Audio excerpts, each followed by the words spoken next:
Welcome to the 2009 American Swim Coaches Association's annual convention in Fort Lauderdale, Florida. It was kicked off tonight by none other than Chuck Wielgus. Chuck, thanks for joining us after the great keynote speech. I guess my first question, when you're approaching a speech, you obviously want people to walk away with an idea or a couple ideas. But if you had to choose one of all of the topics that you covered, from the growth of club swimming to the push for Chicago, to the future, what do you want the coaches to walk away from tonight thinking about? Grow the sport. Now's the time to grow the sport. More kids, swimming lessons, more kids on competitive teams. Grow your team. Now's the time to grow. Our sport has never been better positioned to do that than right now. You talked about the last 9 years, starting in Sydney in 2000 with the great presentation that the Australians put on, and then building that through Athens. And the numbers all the way up through Beijing speak to it, the fact that club growth has happened after those Beijing, and all the way up to 11% growth after Beijing. How much of that, if you had to break it down into percentage, has to do with Michael Phelps? I don't know if we can't be precise about it. But if you look at what's happened after the 2000 games, in 2001, membership jumped about 5%. After the 2004 games, 2005, membership jumped about 7%. So you might make the logical jump that after 2008 and 2009, membership might jump 9%. Mm-hmm. Well, it went up over 11%. So we'll give Michael 2+% of the increase. If we're looking at the sport's future, we have to account for that 2%, though, because it is such a phenomenal thing that we've been able to witness over the past 9 years. As we transition to start to think about life after Mr. Phelps, how do we keep that momentum going? One of the ideas I know you talked about was the bid for Chicago in 2016. Well, Chicago creates it'd be like rocket fuel for the sport, because it'll just keep us in the spotlight through 2016. We'll get more sponsors, more television, more media coverage. Our athletes are now starting to develop their personalities. It's happening with older athletes, and more athletes are being successful. I think that's a big part of it. Having athletes that have become personalities, that are seen as personalities, not just as swimmers, but as people that other people are interested in. They become part of that celebrity culture. And whether we like it or not, that helps the sport by bringing more attention to it. Absolutely. One of the topics that you didn't get a chance to touch on were the suits. Was there a particular reason that wasn't on the opening speech? Suits. Aren't we all? Aren't we all? Yeah.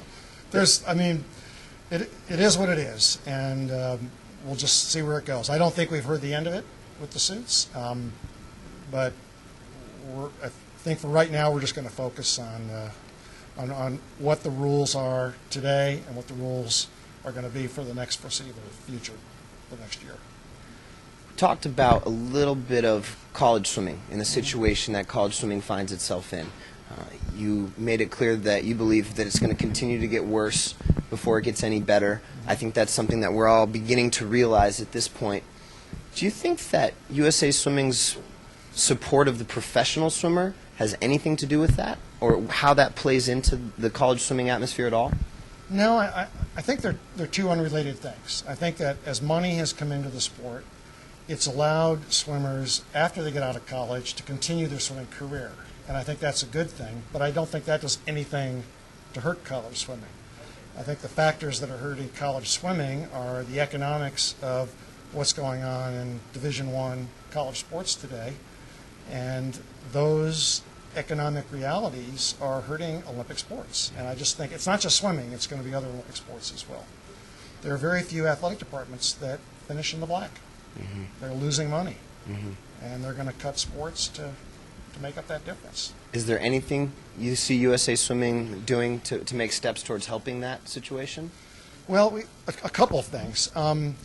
We've been in a supportive role trying to help the NCAA look at other ways to present its national championships. And I know a lot of coaches don't like to hear this, but you look at a sport like lacrosse. It's one of the fastest growing, if not the fastest growing youth sport in the country.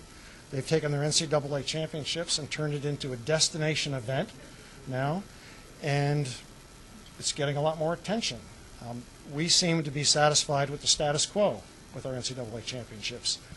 I look at that and I say, well, you see what's happened with the Olympic trials, you see what's happening with the national championships. We can raise the profile, but right now that doesn't look like it's going to happen.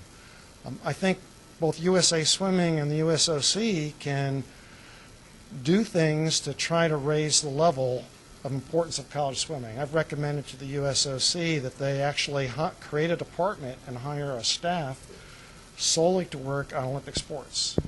Have a staff of respected former athletic directors who can work with colleges to determine what Olympic sports are healthy, which ones are in danger, and try to help those sports that are in danger save themselves before they hit the chopping block. So I think there are a lot of things we can do, but even with all that, I still think we're fighting a battle of attrition, which is going to be difficult to change. So coming from your background with the PGA Tour and just in our conversation already, you've cited a couple of the other sports.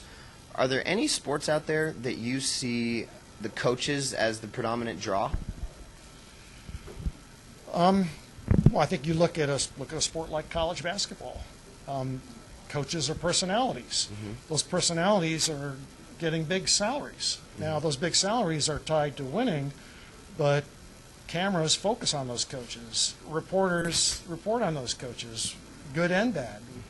So I think in football and basketball, those are college sports where coaches are larger-than-life personalities. I'm not saying that's a good thing, but I think that's a reality in those sports. I think fortunately in swimming, it's still the athletes that are front and center, but I think coaches will increasingly become kind of the next layer of personalities that will emerge. And you talked tonight about the importance of the coaches because they are the foundation. They're the ones that are there as the swimmers transition into the sport and cycle through the sport. The coaches are the ones that remain there. And that's why I kind of asked the question, because I want to understand how we can either promote the coaches to become more of a draw or figure out a way for that swimmer's window to become a little bit lengthier so that maybe the most important part becomes the athlete and we start to figure out how to make the money so that an athlete can support himself into a longer professional career. Yeah, I think it's an interesting topic to talk about. I do think that coaches, and this sounds a little crass, but need to start looking at themselves as a brand. That I'm a professional coach. This is what I do. This is my value system. This is my personality. This is how I'm going to project myself. And in much the way college football or basketball coaches have certain personalities that are fairly public, they attract certain athletes to their program. I see that happening on a low-key casual level with swim coaches. I think as the sport continues to grow, the personality of coaches will come more to the forefront, and they'll have to kind of adapt with that in order to be successful. Is that part of the push for some of the centers of excellence popping up around the country nowadays? I don't think that's not why I think it's I understand this is a very sensitive topic for a lot of coaches, but if you look at the long view, I think one of the things that's good about this is it is creating a tier or a strata above college coaching. And I think many club coaches in the past looked at a progression. They went from being an age group coach to a senior coach to then becoming a college coach where they had a stable facility, a stable salary, health insurance, all those benefits. And I think now as athletes are staying in the sport longer, there's an opportunity for coaches to make a really good living as club coaches. And this is one of the reasons why I'm pushing coaches to think about having a program of swimming lessons, which is the bottom of your pyramid, generates revenue, builds your feeder system, gives you the opportunity then to focus on what a lot of coaches want to focus on, which is the top of the pyramid, but having a solid base to work from. Is that the European model that you talked about in your speech? So can you tell us a little bit more about how that model works and how you see us fitting into that one as well? Well, I think the European club programs that I'm most familiar with are basketball.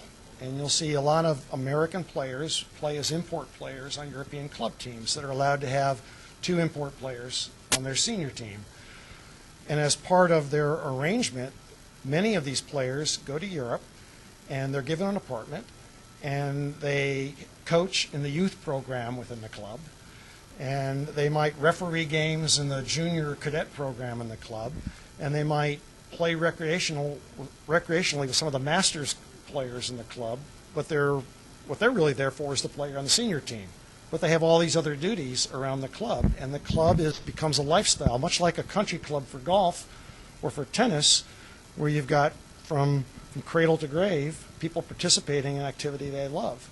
We seem to be very single segmented in our club programs. It's all about the swim team. It's not about age group swimming, swimming lessons, up through fitness swimming as well. So that's one of the things we're trying to get coaches to at least think about in growing their business. Chuck, thank you so much for taking the time. Okay. Again, great speech tonight. I really appreciate it. Well, thanks. You're kind to say. Thanks. Okay, thanks.